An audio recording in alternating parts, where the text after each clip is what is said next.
Assalamualaikum warahmatullahi wabarakatuh. Wilujeng patepang deui dina pangajaran carita wayang. Sata acan medar ngeunaan carita wayang, ngemutan deui mangga kartu acan subscribe heula. Pami aya manfaatna dina materi ieu, mangga tiasa di like sareng di komen, tiasa oge di-sharekeun ka nu sanesna supados tiasa manfaat kanggo sadayana.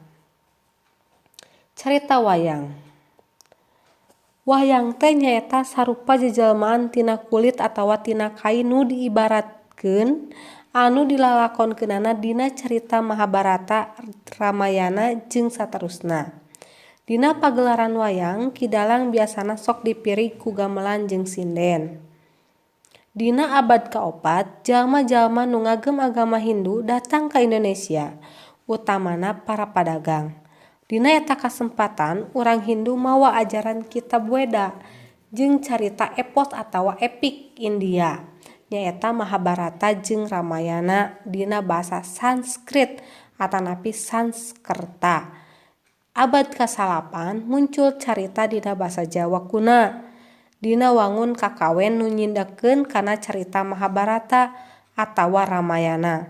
Contona Arjuna Wiwaha karangan Empu Kanwa, Baratayuda karangan Empu Sedah jeung Empu Panuluh, Kresnayana karangan Empu Triguna, Gatotkaca karangan Empu Panuluh. Salah sahiji tempat mimiti mekarna seni wayang golek di Pasundan nyaeta di Cirebon, dina mangsa Sunan Gunung Jati nyekel ka kawasan pamarentahan. Wayang nu mekar di Cirebon harita nyaeta wayang golek papak atawa cepak nu dimanfaatkeun pikeun dakwah Islam. Nah, ti dieu baris dicanak salah sahiji contoh carita wayang.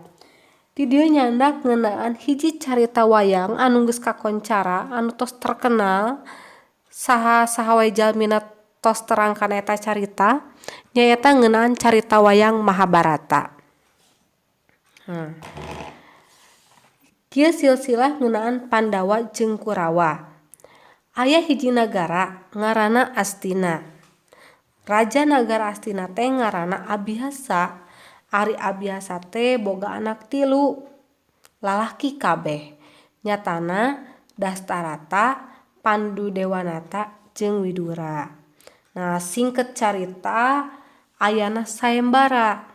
Pandu anak panengah miluan sayembara marebutkeun wanoja atawa mojang anu ngaranna Dewi Kunti Nalibrata. Kunti Nalibrata teh muridna Resi Druhasa. Tah Kunti Nalibrata teh boga anak ti Batara Surya ngaranna Karna. Nah, ku Kunti eta Karna teh dipalidkeun.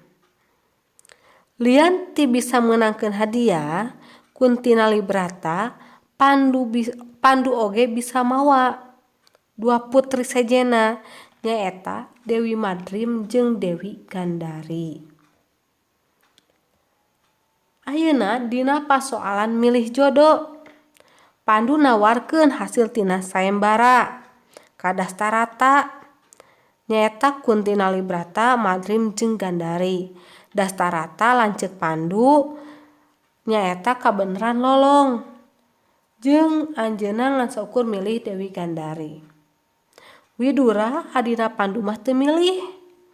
Pandu kawin ka Kunti Nalibrata jeung Madrim. Salajengna tina perkawinan jeung Dewi Gandari, Dastarata boga anak 100 disebut Kurawa. Tina perkawinan jeung Kunti, Pandu mah boga anak 3 nyaeta Yudistira, Bima jeung Arjuna. Sedengkeun ti Dewi Madrim, Pandu boga anak kembar nyaeta Nakula jeung Sadewa. Anak Pandu nu 5, Yudistira, Bima, Arjuna, Nakula jeung Sadewa disebut Pandawa. Salian ti eta, yen Pandawa teh ngabogaan ngaran sejen. Yudistira boga ngaran lain nyaeta Semiaji, Darmakusuma, Bima, Baratasena jeung Werkodara. Arjuna Janaka. Tah ayeuna turunan ti Pandawa. Yudhistira kawin jeung Drupadi boga anak ngaranna Pancawala. Bima kawin jeung Ratu Orai boga anak Antareja. Tuluy Bima oge kawin jeung Ratu Laut boga anak Jakatawan. Nu katilu Bima teh kawin jeung Arimbi, ratu raksasa boga anak Gatotkaca. Tah Gatotkaca teh anakna Bima jeung Arimbi, nyaeta Arimbi ratu raksasa. Arjuna kawin jeung Subadra boga anak Abimanyu. Warisan anu terakhir, warisan Pancakaki Pandawa Kurawa teh kapilanceuk atawa dulur sabraina. Akina Pandawa Kurawa abiasa masrahkeun tahta karajaan ka anak panengah Pandu lantaran nu cikal dastarata teu ningali janten tahta teh kapandukeun. Otomatis tahta kerajaan teh jadi turunan ke anakna Pandu nyatana Pandawa.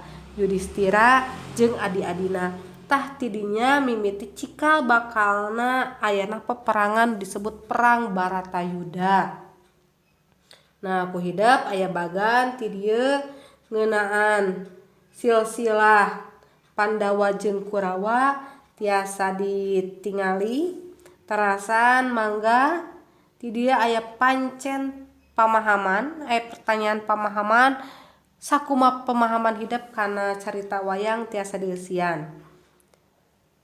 Bilih aya nu teu ngartos atanapi aya patarosan, aya nu nambihan materi ngeunaan carita wayang tiasa diserat dina kolom komentar. Amung sakitu anu tiasa kapihatur, wabillahi taufiq wal hidayah. Wassalamualaikum warahmatullahi wabarakatuh.